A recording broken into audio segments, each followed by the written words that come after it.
Shalom, selamat pagi. Tuhan memberkati kita, dan sebelumnya saya mengucapkan selamat Paskah yang sudah kita lewati kemarin, dan minggu kita akan merayakan juga yang disebut Hari Kebangkitan Kristus.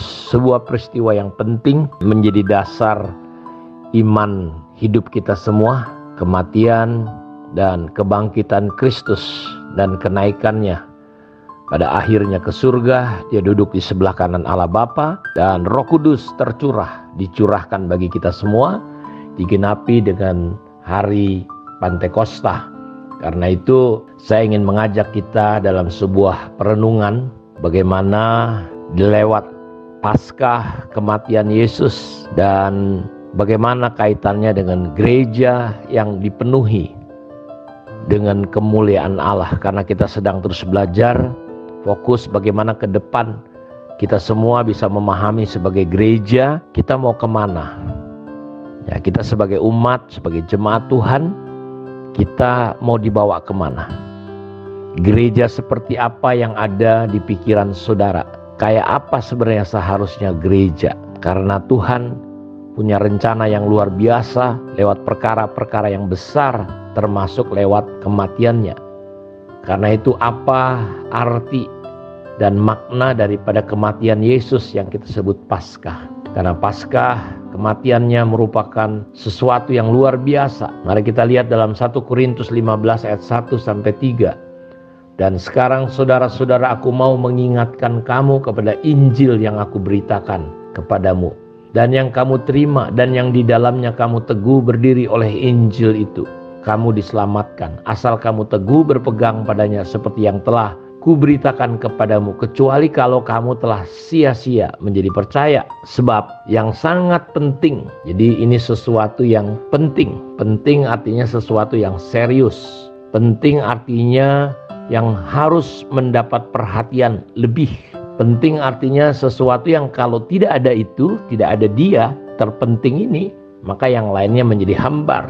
Sebab yang sangat penting telah kusampaikan kepadamu, yaitu apa yang telah kuterima sendiri, ialah bahwa Kristus telah mati karena dosa-dosa kita sesuai dengan kitab suci.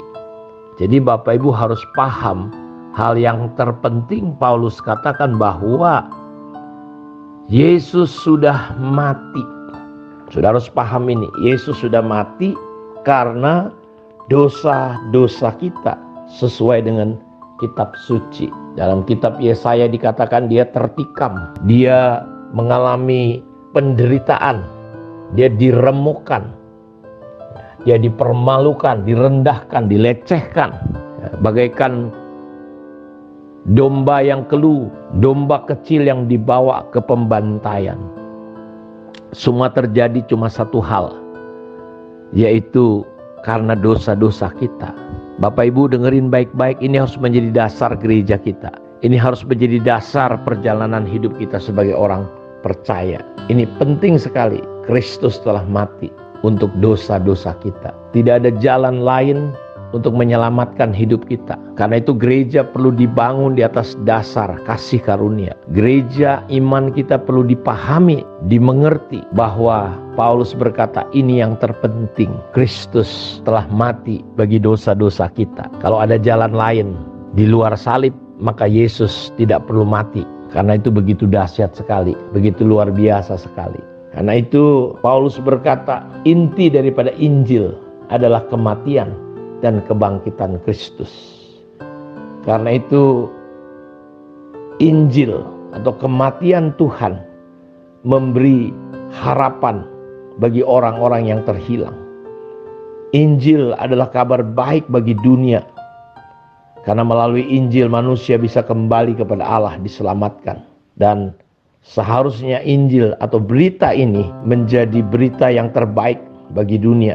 Tapi seringkali dalam kehidupan kita melihat hidup kita sehari-hari, kita tidak mampu melihat dan kita menempatkan Injil yang adalah kabar baik ini lebih daripada kabar sekedar mendapat berkat, mendapat uang.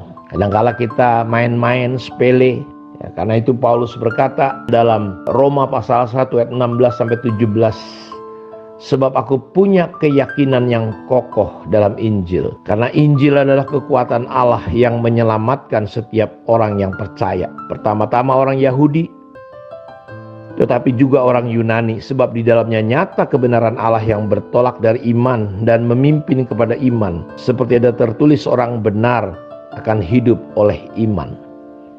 Masihkah Injil yang adalah kabar baik ya, disampaikan oleh gereja modern hari ini?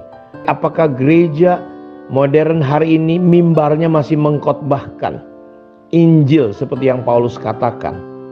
Ya, dia punya keyakinan yang kokoh. Apakah kita sebagai jemaat masih memiliki keyakinan yang kokoh terhadap Injil? Masihkah para pendeta hamba Tuhan mengkhotbahkan Injil segigih Rasul Paulus mengkhotbahkan Injil? Dia punya keyakinan yang kokoh. Sampai-sampai kalau ada orang katanya yang memberitakan Injil yang lain, bahkan malaikat sekalipun, jadi berita Injil jangan sampai ditambahkan atau dikurangi. Karena Paulus berkata, terkutuklah orang atau malaikat sekalipun yang coba menambah dan mengurangi yang namanya berita tentang Injil. Karena Injil berisikan kabar baik. Yesus telah mati untuk dosa-dosa kita. Ya, betapa sedihnya saat ini kalau berita Injil yang adalah kabar baik tidak lagi menjadi pusat pemberitaan gereja modern hari ini. Betapa miris dan sedihnya kalau mimbar-mimbar gereja hanya berputar-putar di sekitar berkat khotbahnya. Bagaimana mendapat jalan keluar dari masalah-masalah lahiriah?